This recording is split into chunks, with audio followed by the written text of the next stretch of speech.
Chapitre 6, la Deuxième Guerre mondiale, une guerre d'anéantissement.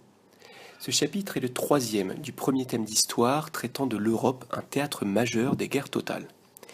Après la période dite de l'entre-deux-guerres, qui a vu l'apparition des régimes totalitaires nazis et staliniens, mais aussi de l'expérience du Front populaire en France, une deuxième guerre éclate de 1939 à 1945.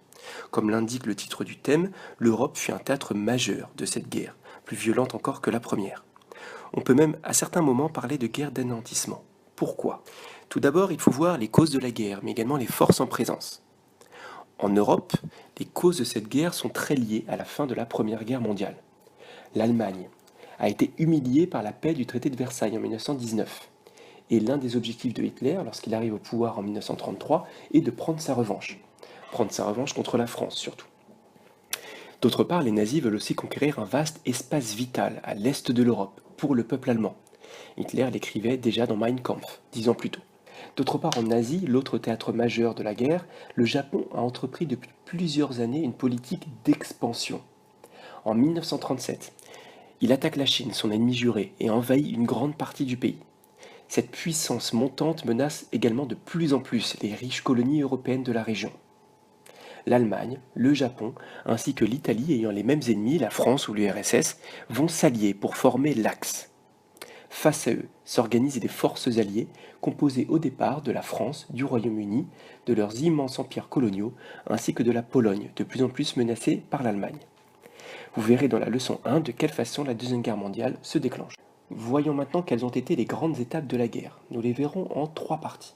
La première partie de 1939 à 1941 voit les victoires foudroyantes des pays de l'Axe. En Europe, l'Allemagne va voler de victoire en victoire. Attaquée le 1er septembre 1939, la Pologne est très rapidement envahie. Et en 1940, de nombreux pays d'Europe sont également envahis par l'Allemagne nazie.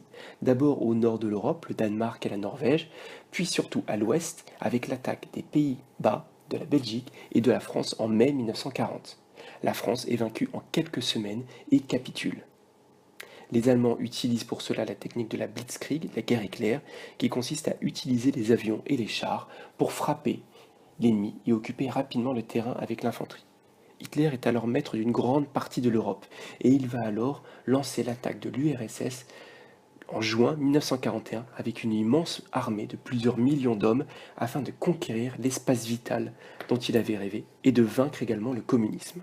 En Asie d'autre part, le Japon attaque la base navale américaine de Pearl Harbor le 7 décembre 1941. Le pays espère ainsi se débarrasser de la menace de la flotte militaire américaine, de la flotte militaire des États-Unis, et avoir les mains libres pour s'emparer des colonies européennes en Asie, ce qu'elle fait très rapidement après l'attaque de Pearl Harbor. Les États-Unis rejoignent alors le Royaume-Uni et l'URSS dans le camp des Alliés. La deuxième partie de la guerre est marquée en 1942 par plusieurs batailles sur tous les fronts qui montrent un tournant. En Asie, après ces victoires, le Japon est stoppé par les États-Unis lors de plusieurs batailles, comme la bataille de Midway, et commence à reculer face aux attaques américaines. En Afrique du Nord, avait lieu un affrontement entre les Anglais et les Allemands pour le contrôle de l'Égypte. Et finalement, en 1942, à El Alamein, les Anglais reprennent définitivement l'avantage. En URSS, lors de la bataille de Stalingrad de septembre 1942 à février 1943, les Soviétiques remportent une victoire et contre-attaquent sur le front de l'Est. Vous verrez les détails de cette bataille lors de la leçon 3. La dernière partie de la guerre a lieu de 1943 à 1945 et elle est marquée par les victoires des Alliés. En Europe, après la bataille de Stalingrad, l'Allemagne nazie ne parvient plus à battre l'URSS et recule face à elle. De l'autre côté, après avoir attaqué l'Italie, le Royaume-Uni et les États-Unis débarquent en France, en Normandie en juin 1944, puis en Provence en août. Encerclée à l'ouest par les Anglo-Américains et à l'est par les Soviétiques, l'Allemagne perd toutes ses conquêtes et se fait envahir des deux côtés.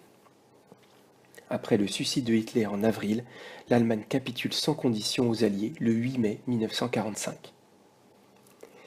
Dans l'autre théâtre d'opération en Asie, la reconquête des États-Unis face au Japon est longue et difficile. Les Japonais se battent avec acharnement et ne veulent pas se rendre. Le président des États-Unis, Harry Truman, décide alors de frapper le Japon avec une arme nouvelle. 2 bombes atomiques détruisent les villes d'Hiroshima et de Nagasaki en août 1945.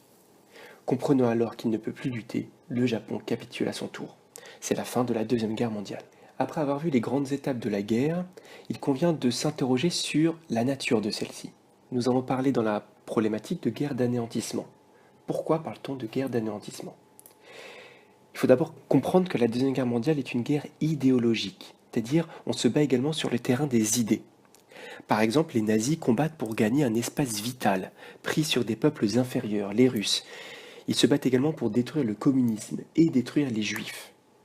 L'URSS, de son côté, se bat pour la survie de son peuple, de son pays et du communisme.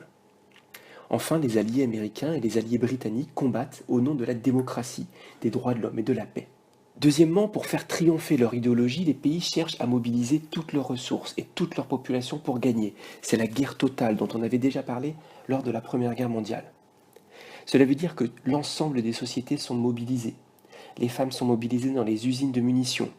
La science est mobilisée au service de la guerre pour créer de nouvelles armes, comme la bombe atomique américaine ou les fusées V2 allemandes. La propagande également est omniprésente dans les deux camps pour diaboliser l'adversaire, mais également fanatiser son camp, et les destructions causées par les guerres sont énormes. Enfin, cette volonté d'anéantir l'ennemi par tous les moyens, au nom d'une idéologie, provoque une violence de masse. La Deuxième Guerre a fait plus de 65 millions de morts, dont la moitié au moins ont été des civils. Les combats sont violents et sont sans pitié, les prisonniers sont souvent massacrés. Les bombardements des villes par les nazis et les japonais, puis par les alliés, touchaient forcément surtout les civils.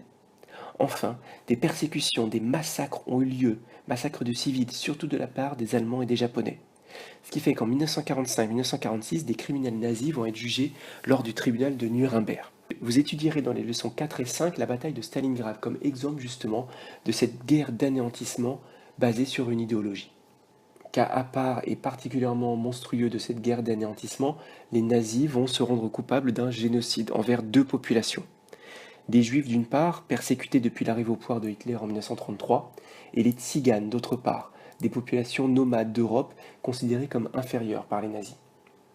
L'extermination programmée de ces populations commence surtout à partir de l'invasion de l'URSS en 1941 et se poursuivra jusqu'en 1945.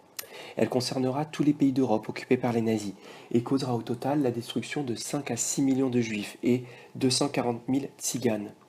Le génocide se fera en plusieurs étapes que vous étudierez au cours des leçons 6 et 7.